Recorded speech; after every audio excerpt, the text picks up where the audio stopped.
go again? Oh, no, not again. You've seen it before, haven't you? Dom, how long have we been doing? Once more unto the breach. Dear friends. Again and again and again until we're both dead.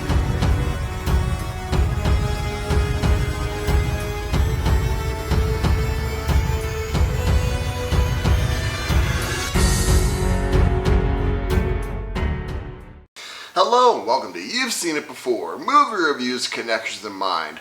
Thor: Love and Thunder is the latest film to release in Phase 4 of the Marvel Cinematic Universe. It is once again directed by Taika Waititi, who directed the previous Thor film, Thor Ragnarok, and once again stars Chris Hemsworth alongside Natalie Portman, Christian Bale, Taika Waititi himself, and so many others. And this film focuses on Thor trying to find his place in a post-Endgame world where he's hanging around with the Guardians of the Galaxy, and he's still not finding fulfillment in his life. However, when a threat from Gore the God Butcher comes and threatens all of the gods in the universe, it is up to Thor and his allies to stop Gore and save all the others who would be affected by this cataclysm. Now, this video review will contain spoilers of Thor: Love and Thunder. I'll be doing my spoiler-free thoughts first and foremost, however, so if you haven't seen Thor: Love and Thunder yet, don't worry, I'll be keeping it spoiler-free until I give my letter grade, and then we'll get into spoilers. But just so you know, there will be some spoiler talk later on in this review, but first and foremost, let's get into some spoiler-free talk on Thor: Love and Thunder. Is it a worthy sequel to Thor Ragnarok? Is it a good addition to the Marvel Cinematic Universe? Is it worth seeing in a theater?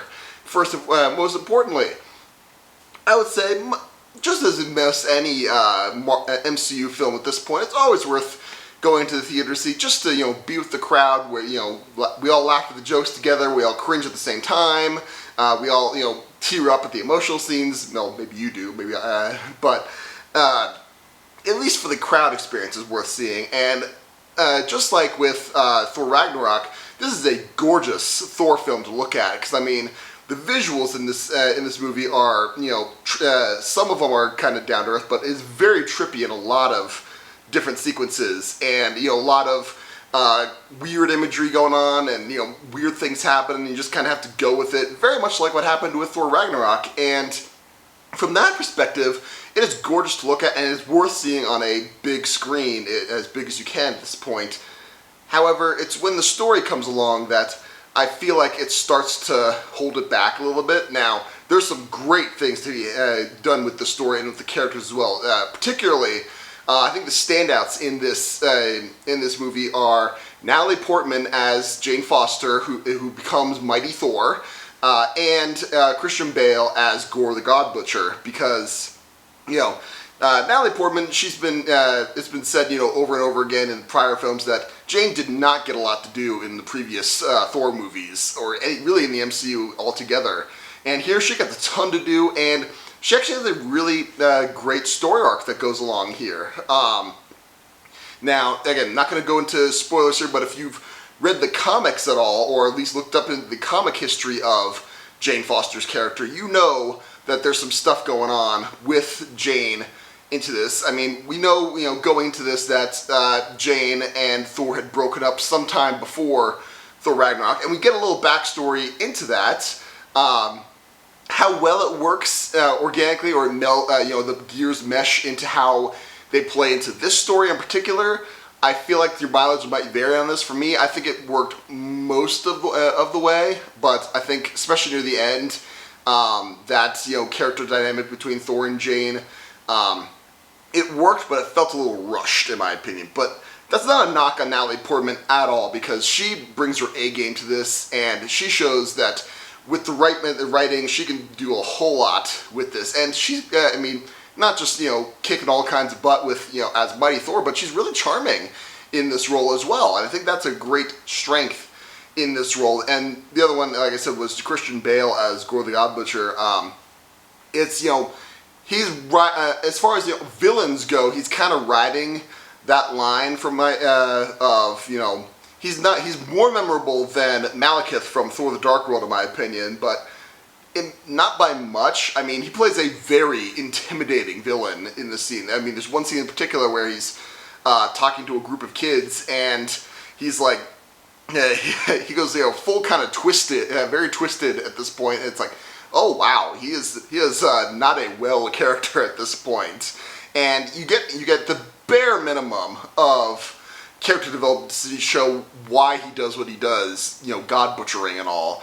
But I feel like that is just the bare minimum. You don't really go beyond that per se. And not to say that it isn't a powerful motivation, but you could have gone more into that. So that's why I say he's better than Malekith in that regard. Malekith, we got basically no motivation at all and relatable stakes to go with him, but he's way less an understandable villain or intriguing villain in my opinion than Hela from Thor Ragnarok or Loki from the first Thor. So there's that to contend with. But overall, yes, those two are the main standouts of this movie. Now, I said there was some clunkiness associated with this, and it feels like this movie kind of falls into the trap that a lot of sequels do, and especially sequels that are come after really big hit movies that really shook things up. And Thor Ragnarok very much did that.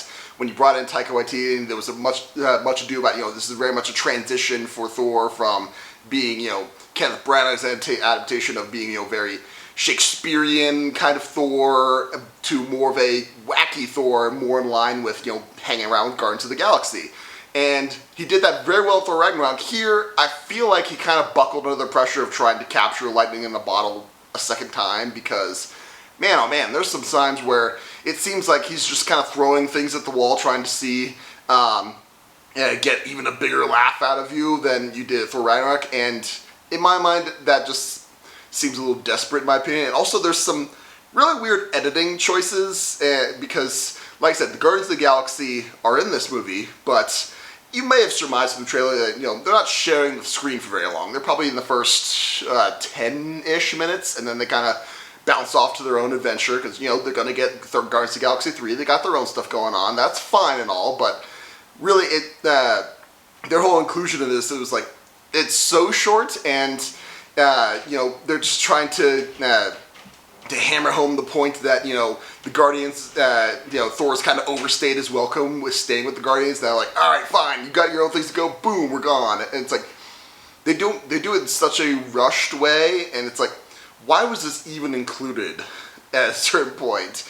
Not even just, you could have just even had like a 2 seconds, like a 2-minute scene where they do that and they kick it off, and then it's like, all right, yeah, okay, that's fine. You had the Guardians of the Galaxy, you can have a true move on there, but it's just long enough where it's like, okay, are they going to be more integrated to this? No? Okay. So that's kind of a weird thing. Also, one of the character returns that I was most excited for was Jamie Alexander as Lady Sif, who, yeah, she we never saw her in Thor Ragnarok. The last time we saw her in the MCU proper was Thor: The Dark World, and aside from her 2 appearances in Agents of S.H.I.E.L.D., we have not seen her in probably 8 years. No, 6 years. Sorry, because that was 2015, 2016 ish. Yes. So yeah, 6 years in real time, but it's more time in universe time, and we get one scene in the first 15 minutes that lasts, call it 3 minutes, and then a very brief, like less than 10-second cameo at the very end of the movie. And I'm like, that is such a waste. I hope that she gets a proper respect, in future installments, because man, I was not satisfied with that at all. And beyond that, there's even some baffling, editing, as in like film editing techniques, where, there's one scene in particular where Thor and Jane, they're on this boat that is, flying through the cosmos towards their next objective, and they're kind of talking about their relationship and how they feel about each other, and they turn off, like, Thor says, oh, look over there, look at those things, those are really cool, and then it feels like mid-sentence, mid-word, it cuts right back to to Valkyrie and Korg, who are on the other side of the boat. They're having their own little thing. And it's like, all right, that conversation went nowhere. And then it cuts right back to the conversation with Thor and Jane. Like, it felt like a YouTube ad where, you know, the YouTube ad cuts in like mid-sentence or mid-word in your YouTube ad. And it's like, okay, and then just jump back in like nothing happened. What was that? That was just a baffling choice, in my opinion. So those side of things, that kind of egregious edit was thankfully few and far between. But there's enough of those that are really distracting in my mind when you're watching this. So that just contributes all in all to the messiness of things. And by the end of this movie, yes, there's some character progression, but it just kind of feels like, you know, what was this all about, really?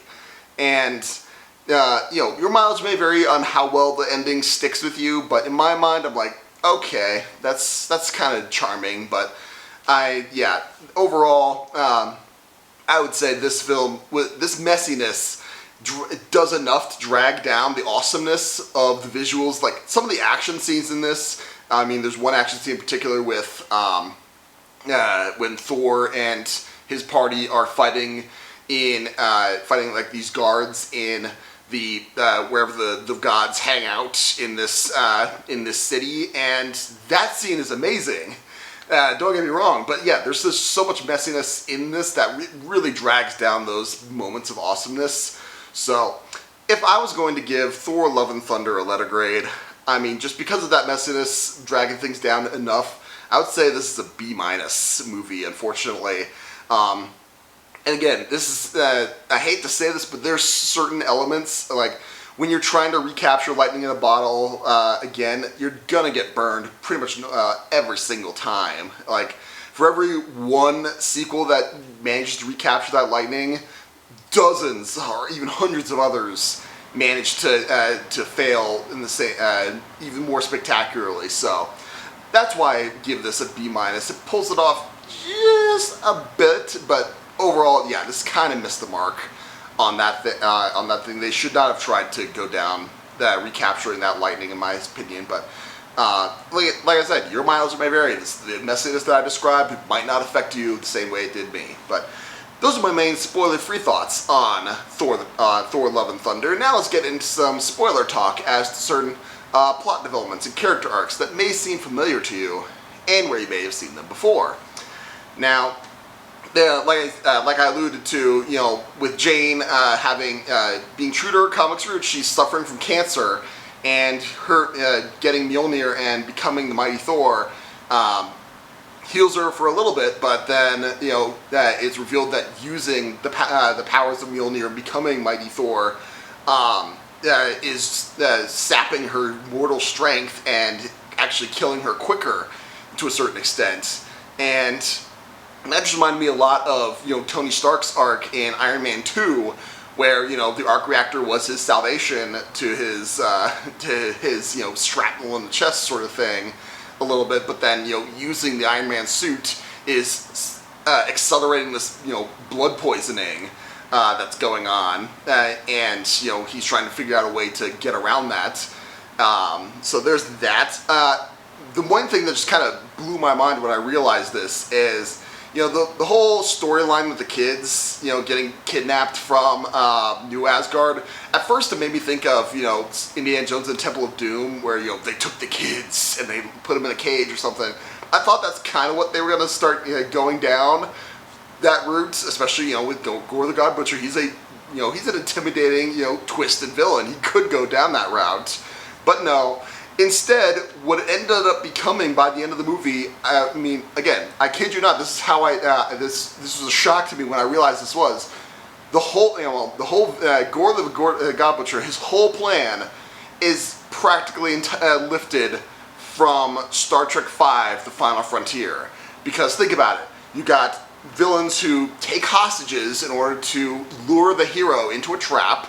You got the heroes in possession of an object capable of interstellar travel that can take our villain to the center of the galaxy or the universe. It happens, you know, galaxy in Final Frontier, universe in Thor here, and that they're both places that no one has ever gone before, and at the center of that of the Galaxy universe is something that will be able to grant the deepest desire of that villain, whether answers to the questions of the universe, or wishing that all the gods in the universe were killed on that front, or also bringing his daughter back to life. So that whole thing, I'm like, are you serious? That is insane that they would lift that, because Star Trek V is, if you know your Star Trek, that is not the movie you want to be copying as far as plot threads go. So, that there's that point of comparison. And also, this might seem, again, hear me out on this, it feels like there's the one scene in particular, especially at the end, when, there was some, trash talk online about being like, oh no, it's, in the comics, Jane Foster's character is often referred to as Lady Thor, but here she's Mighty Thor. And, there's the whole scene at the end where Gore refers to Jane as, Lady Thor, and then she smacks him a bit. It's like, first of all, it's Mighty Thor, and second of all, if not Mighty Thor, then Dr. Jane Foster. And it's like, I understand why you put it in there, but in my mind, that's not necessary, and it's really distracting, because first of all, they could have gone the route of saying, Lady Thor, it's her title, because there are plenty of ladies, that throughout history, that in popular literature as well, that have kicked all the butts. Like Lady Galadriel, for one, she kicked all the butts in The Hobbits. So. And she'd have to go tell Sauron, it's like, first of all, it's Galadriel to you. It's like, no, that was not necessary. She was just called Lady Galadriel, and she kicked butt. It's like, again, I understand why they went down that route, but for me, it's like, that's just wholly unnecessary and entirely distracting, and just completely missed the mark and was just unnecessary. But again, aside, there's all those, trash talkers online. I'm not going to defend what they're, why they're going down that route, but again, for me, that just seems wholly unnecessary. I just had to throw that out there. But again, thing to end on. They again, seriously, they gotta bring Jamie Alexander's Lady Sif Mighty Sif into the MCU proper, like back with a vengeance. Bring her into one of the new Disney Plus shows as something awesome. Seriously, she needs to get back into the MCU proper. Because these two scenes in this movie are not enough to satisfy my opinion. So those are my points of comparison between Thor: Love and Thunder and what came before. What did you think of this movie? Did you like it? Did you not like it? What about my analysis? Do you agree, disagree? Did I miss anything? I probably missed something. Let me know in the comments down below. Thank you so much for watching. I appreciate whatever audience I can get, and be sure to look for my upcoming videos, such as my next TV review, which will be for Season 1 of Star Trek Strange New Worlds, as well as my next movie review, which, if the schedule holds, will be Bullet Train, which comes out August 5th, I believe it is. And if you liked this video or any other video on my channel, please give me a like, share, and especially subscribe. I'd very much appreciate it. Again, thank you so much for watching, but just remember, there is nothing new under the sun. And yes, you have seen it before.